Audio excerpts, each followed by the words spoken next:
Quando paramos para pensar no mundo no qual estamos vivendo, acompanhando os noticiários, não temos como duvidar.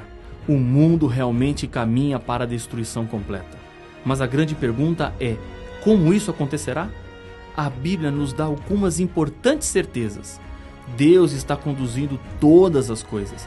Nada fugiu do seu controle.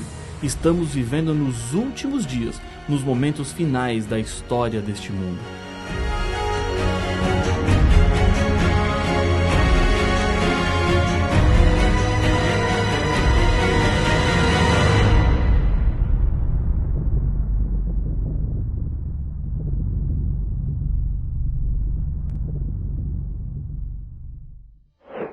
O episódio de hoje está mais uma vez voltado para o futuro. No episódio anterior, vimos que a besta colocará uma marca naqueles que são dela. Esse tema é tratado no livro do Apocalipse com muita seriedade. Quando o Apocalipse fala que recebem a marca da besta, usa a linguagem mais forte e ameaçadora que o texto bíblico traz. Os que recebem a marca da besta estão perdidos. O que mais assusta quanto a esse tema é que a maioria das pessoas receberá essa marca. Para não recebê-la, é preciso colocar-se ao lado de Deus, custe o que custar. A humanidade está se dividindo rapidamente em dois grupos: aqueles que seguirão a besta e a sua imagem, e do outro lado, os que guardam os mandamentos de Deus e a fé em Jesus. E esses receberão de Deus a vida eterna. Precisamos sempre do Espírito Santo para compreender bem o que a Bíblia está nos dizendo. Jesus disse: "Mas o Consolador, o Espírito Santo, a quem o Pai enviará em meu nome, esse vos ensinará todas as coisas e vos fará lembrar de tudo que vos tenho dito." João, capítulo 14, verso 26. Muitas interpretações bíblicas se perdem da verdade porque faltou a busca do Espírito Santo que nos faz entender com clareza as revelações da Palavra de Deus. Vamos voltar ao texto que fala sobre a marca da besta. Acompanhe o que está em Apocalipse, capítulo 14, versos 9 e 10. Se alguém adora a besta e a sua imagem e recebe a sua marca na fronte ou sobre a mão, também esse beberá do vinho da cólera de Deus, preparado, sem mistura, do cálice da sua ira, e será atormentado com fogo e enxofre, diante dos santos anjos e na presença do Cordeiro. Selo era a identificação de uma autoridade, de um governante. O selo traz consigo o nome, o cargo que ocupa e o território do seu domínio. No selo de Deus está a sua vontade em salvar os seres humanos. O selo de Deus está espalhado por toda a Bíblia. Em vários textos encontramos qual é o sinal de Deus. Uma dessas referências está em Ezequiel, capítulo 20, verso 20. "Santificai os meus sábados, pois servirão de sinal entre mim e vós, para que saibais que eu sou o Senhor vosso Deus." Talvez alguém possa dizer assim: esse verso estava se referindo apenas ao povo de Israel. Nós que estamos na Era da Graça, vivemos em outro tempo. Se você analisar o texto sem preconceitos, descobrirá que em toda a história humana, Deus sempre teve o seu povo. O que identifica o povo de Deus é um sinal entre ele e o seu povo. E a Bíblia diz que este sinal é o sábado. Deus não está se referindo a Israel apenas no texto de Ezequiel, mas está falando a toda a humanidade. Deus não está falando de um tempo específico, mas de todos os tempos. Na criação, Deus estabeleceu o sábado como um dia de bênção, descanso e santificação. O sábado foi feito para a humanidade e não para um povo específico em um tempo específico. Antes mesmo do pecado aparecer, Deus já havia criado o sábado. Em nenhuma parte da Bíblia você encontrará que o sábado deixou de ser o sinal de Deus. Um grande erro do cristianismo dos nossos dias é pensar que, como Israel foi rejeitado e substituído pela igreja cristã, com essa rejeição, o sábado então também foi incluído. Isso também não está escrito na Bíblia. Deus formou a igreja cristã a partir de Israel. Jesus era judeu. A característica que distinguia os judeus dos cristãos era a aceitação de Jesus como Salvador. O sábado continuou como sendo o dia separado por Deus. O remanescente espiritual de Israel é o cristianismo. E isso é comprovado quando o Apocalipse fala dos salvos no céu e diz: "Então ouvi o número dos que foram selados, que era 144.000, de todas as tribos dos filhos de Israel." Apocalipse capítulo 7, verso 4. Vamos avançar um pouco mais nessas importantes considerações. Sendo que o anticristo se coloca no lugar de Cristo e se opõe a ele, é lógico supor que a marca ou o sinal do anticristo seja o oposto do sinal de Cristo, ou uma substituição. Em Daniel, a Bíblia nos diz que o chifre pequeno, símbolo do anticristo, proferirá palavras contra o Altíssimo, magoará os santos do Altíssimo e cuidará em mudar os tempos e a lei. E os santos lhe serão entregues nas mãos por 1 tempo, 2 tempos e metade de 1 tempo. Daniel capítulo 7, verso 25. O anticristo, ou o poder perseguidor, segundo Daniel, cuidará em mudar os tempos e as leis. No estudo 11 deste seminário, entendemos que a mudança do sábado para o domingo aconteceu contra a vontade de Deus. A observância do domingo é uma marca da falsa autoridade de Roma. Outra alteração romana feita na lei de Deus foi tirar do catecismo um mandamento que proíbe adorar ou venerar imagens, como está escrito em Êxodo capítulo 20, verso 4 a 6. Em toda a Bíblia, Deus é muito claro em proibir e dizer que não aceita que o adorem por meio de imagens. A lei de Deus, infelizmente, foi mudada para enganar as pessoas e, com isso, elas estão correndo um grande perigo.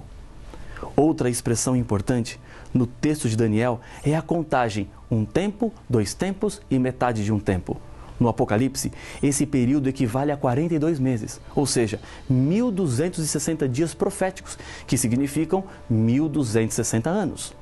Daniel fala do mesmo poder perseguidor que aparece em Apocalipse capítulo 13, a primeira besta. Essa primeira besta é um poder político, religioso, que profere blasfêmias contra Deus. Depois de 1.260 anos de supremacia, é golpeada como de morte. Nessa época, aparece uma outra besta. Apocalipse 13:11 nos revela: Vi ainda outra besta emergir da terra. Possuía 2 chifres, parecendo cordeiro, mas falava como dragão. Todas as características da segunda besta assinaladas na profecia se cumprem com o surgimento dos Estados Unidos da América. Surgiram como nação em 1776, em um território não habitado por outra nação civilizada. Segundo a profecia, surge da terra e não do mar como a primeira besta. Mar, segundo Apocalipse capítulo 17, verso 15, significa lugar povoado, e terra significa um lugar não povoado. Em seu começo, os Estados Unidos falavam como cordeiro, símbolo de seus ideais de liberdade. Porém, chegaria o momento em que a profecia diz que falará como dragão. A segunda besta, representada pelos Estados Unidos, se une à primeira besta e diz o Apocalipse: faz com que a terra e os seus habitantes adorem a primeira besta, cuja ferida mortal fora curada. Apocalipse capítulo 13, verso 12. E lhe foi dado comunicar fôlego à imagem da besta, para que não só a imagem falasse, como ainda fizesse morrer quantos não adorassem a imagem da besta. Apocalipse capítulo 13, verso 15. A profecia bíblica está nos falando de uma união entre 2 bestas, somando forças políticas e religiosas. Isto é uma profecia, e lembre-se que quando a Bíblia fala do futuro, ela nunca erra. As relações entre os Estados Unidos e o Vaticano estão se tornando cada vez mais estreitas. A aproximação iniciada no começo da Primeira Guerra Mundial, quando o presidente Roosevelt enviou a Roma um representante pessoal e o Papa um delegado apostólico para os Estados Unidos. Aumentou quando, em 1961, aconteceu a posse do primeiro presidente americano católico, John Kennedy, e depois, em 1984, quando o presidente Reagan nomeou o primeiro embaixador norte-americano junto ao Vaticano. Nos últimos anos, no governo do presidente Barack Obama, Hillary Clinton, secretária de Estado, mais uma vez traçou planos de aproximação entre Estados Unidos e Vaticano. Segundo a profecia bíblica, será através da segunda besta que a adoração será imposta à primeira besta. Ou seja, os Estados Unidos tomarão a iniciativa de obrigar as pessoas a adorarem a imagem da besta, deixando de lado as suas atuais ideias de liberdade religiosa. A Bíblia diz o que a segunda besta ainda faria: seduz os que habitam sobre a terra, por causa dos sinais que lhe foi dado executar diante da besta, dizendo aos que habitam sobre a terra que façam uma imagem à besta. Apocalipse capítulo 13, verso 15. Durante os 42 meses, a primeira besta fazia com que fosse adorada e obedecida através de um sistema de leis repreensivo, através do qual os que não aceitavam a adoração forçada eram perseguidos e mortos. O texto nos diz que será feita uma imagem, ou seja, uma cópia do sistema de leis do passado, para conseguir os mesmos resultados alcançados durante a época da Inquisição. A imagem da primeira besta se formará quando mais uma vez Estado e Igreja apostatada se unirem para imporem um dia oficial de culto que não o sábado bíblico. Essa marca será colocada segundo Apocalipse 13. Faz-lhe que seja dada certa marca sobre a mão direita ou sobre a fronte. Apocalipse 13, verso 16. A fronte representa a mente, com a qual a Bíblia espera que sirvamos a Deus. A mão já é o símbolo do trabalho. Os que aceitam o domingo pela escolha recebem o sinal na fronte.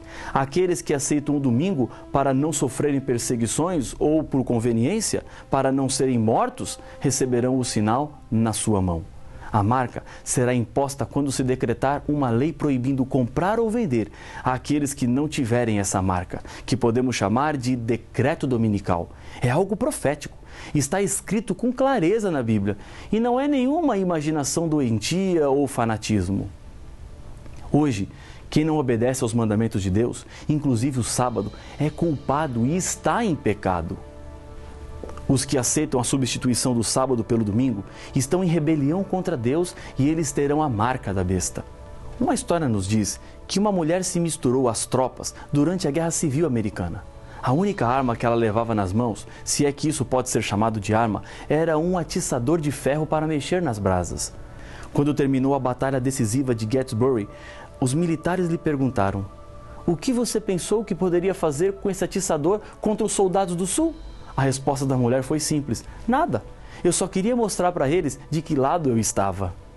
Jesus disse certa vez: "Se me amais, guardareis os meus mandamentos." João capítulo 14, verso 15. Ao decidir ser fiel a Deus quanto à lei e ao sábado, demonstramos ao mundo de que lado estamos.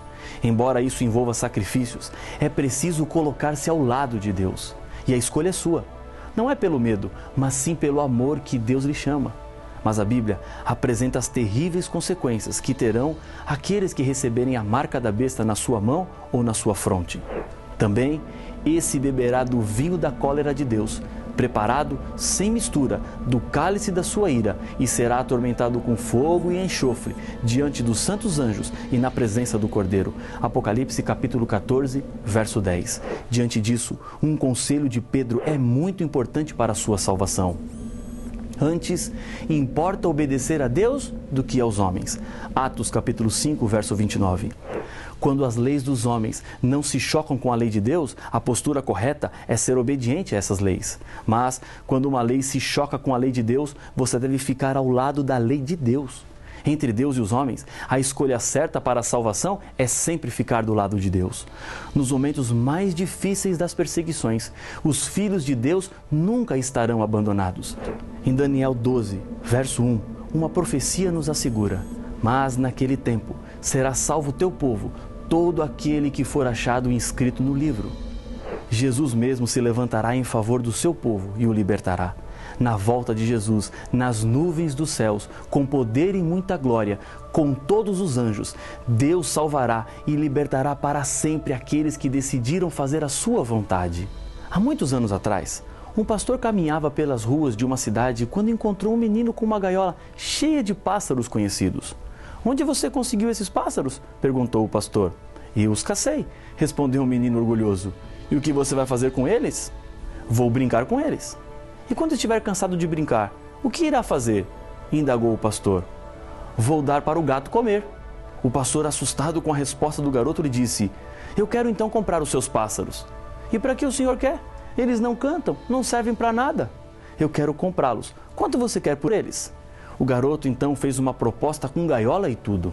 O pastor comprou todos os pássaros que estavam assustados com tudo aquilo que estava acontecendo.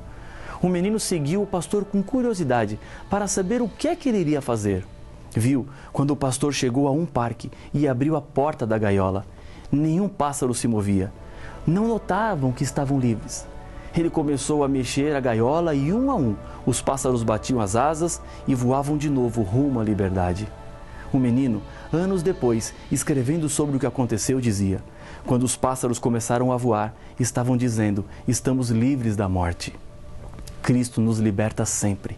Na cruz do Calvário, pagou completamente o preço do nosso resgate, com o qual nos liberta da culpa dos nossos pecados, e quando derramar a última tormenta do conflito dos séculos, virá para nos buscar e dar a completa liberdade do mal para os seus filhos.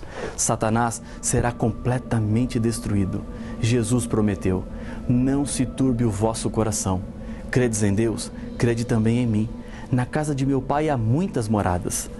Se assim não fora, eu vou-lo teria dito, pois vou preparar-vos lugar. E quando eu for e vos preparar lugar, voltarei e vos receberei para mim mesmo, para que onde eu estou, estejais vós também. João, capítulo 14, versos 1, 2 e 3.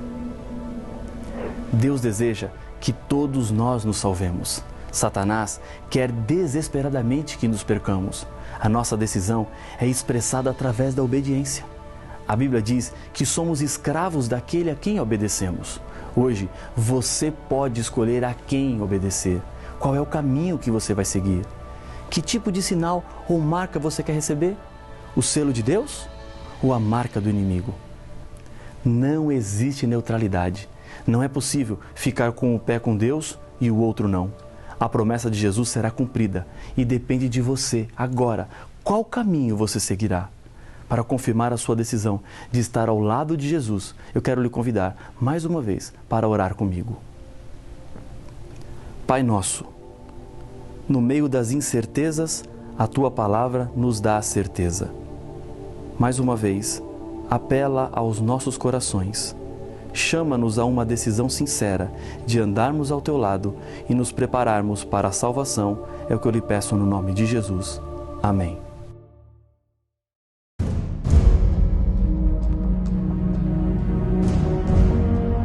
A maior descrição que a Bíblia faz de Deus está em 1 João capítulo 4, verso 8.